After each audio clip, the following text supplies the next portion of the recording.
Hello again, math students. Today we're going to be starting a new chapter. And in this chapter, I know it seems kind of strange, but we're going to actually start with the fourth section of this. It's I think, a different way to start the chapter, I know, but I think that it'll work out just fine. You should have a half sheet of notes that we're going to be using and filling out today. We are starting with classifying real numbers, and then we're also going to be talking about changing decimals into fractions today. So in this, I have what looks kind of like a Venn diagram, if you know what those look like, but they've got these two circles that don't overlap at all. I've got several of them that overlap in those red sections, but we're going to talk about real numbers. There are numbers that are not real numbers. That's a thing, but we're not going to deal with them. That's when you're in like Algebra 2 or pre-calc. That's when you're going to start talking about that, okay? So real numbers are split into these two big sections. One section is all rational numbers, the other section is all irrational numbers. IR means not, so it's not rational. But let's start with the most specific name here. I've got natural numbers. Natural numbers are sometimes also called counting numbers because it's the kind of numbers that little kids learn how to count. So 1, 2, 3, that's where we start, is at 1, right? Little kids don't start counting at 0, they start counting at 1. So those are natural numbers or counting numbers. When I add in just one more number, if I add in a 0, now we're talking about whole numbers. So the whole numbers have 0 and all of the natural numbers that are also inside there. Integers have all of the whole numbers and all of the natural numbers. And now we're going to add in all the negatives of those, the opposites of those. So -1, -2, -3. Still no fractions or decimals, but I've got positive and negative numbers. And again, I'd like to say positive and negative whole numbers, but just so you realize there's no fractions or decimals, that's what I mean. When we do add in fractions and decimals, those are then called rational numbers. So rational is anything that can be written as a fraction. You can kind of see that down here. It's talking about rational numbers can be written as a ratio. That just means a fraction. Okay. Irrational numbers cannot be written as fractions. And you'll recognize some of these numbers. For instance, pi.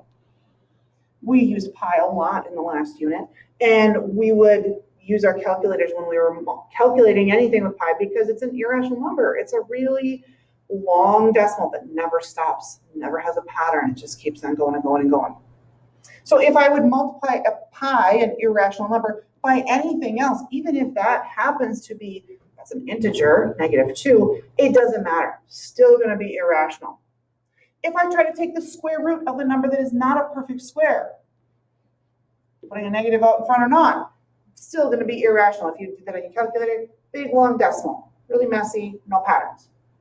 Cube root of 7 also, that same thing happens if I have a cube root, but the number that's on the inside is not a perfect cube, it's not going to be a nice answer. Okay, so this is explaining what I just said about square roots, cube roots, and how they fit into the irrational numbers. This is another way to visualize this, and this should be on the back of your half sheet of notes. This is looking at this like funnels. So I could put a number into the most specific name that I can come up with, and then it would just go through the funnels down into real numbers because everything's going to go into the real numbers. Now, an irrational number like pi or the square root of 17, that would go in here for the irrational numbers, and it would fall through this funnel and go into the real numbers, right? If I would have a number like, let's start way up here, like 5. 5 fits as a natural number. That's a counting number. So that would pour through that one into the whole numbers, into the integers and rationals, and now you can't quite see it, but it would go down into the real number bin also. But if I would have something like 2.5, 2.5 is a fraction, right? The best I can name this thing would be a rational number. 2.5 would go in right here, and it would fall through and go into the real numbers. For this one, I would like to go through the numbers that I have here and figure out the best place to put each of them. You'll see that I have all these other letters next to these, different names, and here's why. Natural numbers, we use just a capital letter N. Now these look like little fancy ones. I don't really care. You just have to write a capital letter N. Whole numbers, capital letter W. Integer is Z, which seems kind of weird. But here's why it can't be an I. Irrational numbers. That gets the I. Rational numbers, you'd think, yay, R, right? But it's not, it's Q. Because the real numbers get the R, okay? So these letters are helpful, but you don't have to use those. I don't really care if you memorize those. I think they're kind of cool to use. So I'm going to take this list of numbers and put them all in the right place. I would suggest that you fill this in your note sheet because you can use this on the tests that we're going to have. And if you need to pause, if I'm going too fast, feel free to pause that if you need to. So -5 is not a natural number. That's not a number that a little kid would learn how to count. And remember, whole number just adds a 0, but it is an integer. So I can put a -5 right here. The cube root of 10, that is not nice. That's going to go into one of those. 3/7 is a fraction. Remember, rational means fraction. So 3/7 would go here in one of those. 4, that's a number that a little kid would learn how to count. That's a counting number. That's a natural number. 9, pi, nope. If there's a pi in there, it's going to be irrational. 0, the only number that kind of stands alone, the only number that gets added to the natural numbers to make up whole numbers, that's 0. -13, doesn't have any fractions or decimals, but it is negative. That means it's got to be an integer. -6.8 repeating. It's got a decimal that repeats. I could make that into a fraction, and I'll show you that today. So -6.8 repeating is going to go here. Square root of 2, not very nice. That's going to be an irrational. -1, that is no fractions or decimals, but it is negative, so that's going to be an integer. 20 would be a counting number or a natural number. -8.5, it's got a fraction. That's rational. The square root of 36, now that number is actually just 6. Because it's 6, that's a whole number, or a natural number, but I would still want to write it like they gave it to me as the square root of 36. But then the negative square root of 31, 31 is not a perfect square, so negative square root of 31. Feel free to pause that if you need to get caught up on any of those. Now, just classifying some of these fairly quickly. You don't necessarily even have to write these down. In number 1, there is a pattern here, but it does not just repeat. If it was repeating, it would have to be something like 0.12, 12, 12, 12. It's not doing that. It's 1, 2, 1, 2, 2, 1, 2, 2, 2. So there is a pattern, but that is irrational.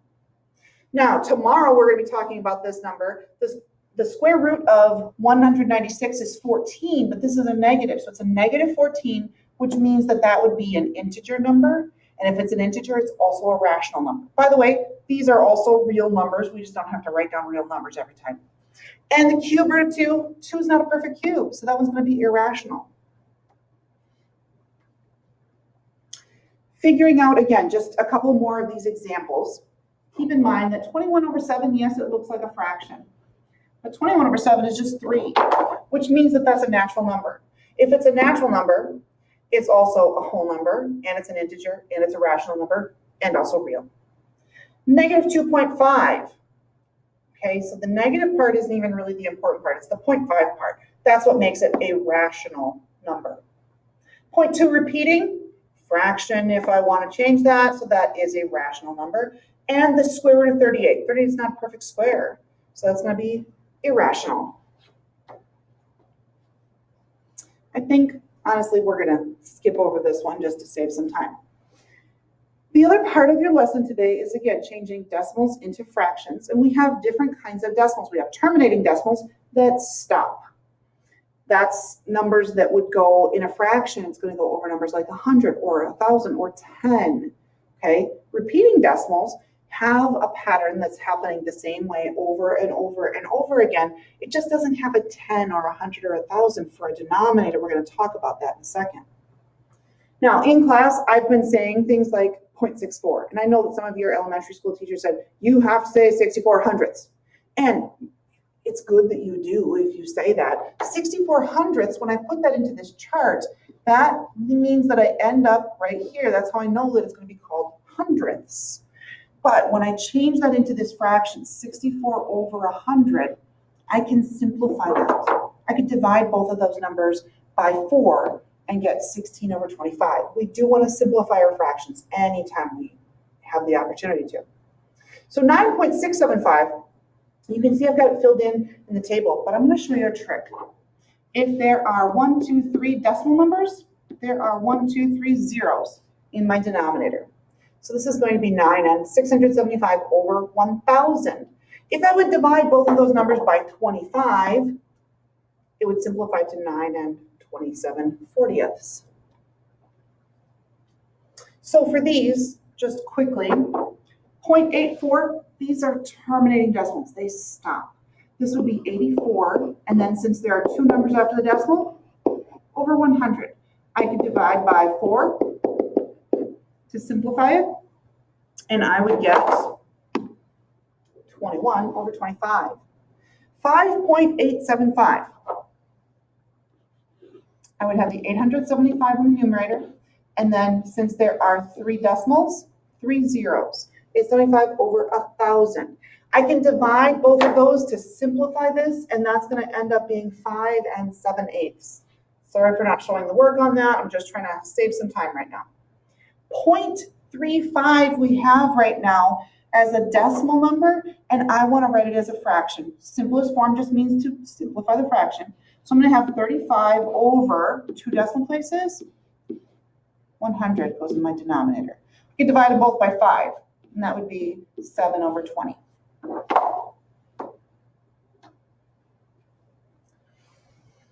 This is a really long way to show you how to change a repeating decimal into a fraction. And I'd be happy to talk anyone through this if they want to, but I have a trick. It's a really cool shortcut. It's going to save us a lot of time. So when I have regular terminating decimals, they go over numbers like 10 or 100 or 1,000. When I have a repeating decimal, instead of going over 10, this would go over 9. So 0.6 repeating is going to be 6 over 9, which I can simplify to be 2/3. And this is a fraction that you may know already. You might recognize that 6 over 9 is really equal to 2/3. So for this problem, 0.42 repeating, since it's repeating, 2 things repeat, I need 2 9s this time. I can divide both of these by 3. So the denominator is going to be 33 and the numerator should be 14. So 14 over 33 is my fraction. Now, today's worksheet, lesson 7.4, part of it is changing decimals into fractions and simplifying, and then part of it is deciding what kind of number set we could fit each one into. There's a key in Schoology, so if you have any questions, you can certainly check that, and then make sure that you take the learning check in Schoology. Let me know if you need any help.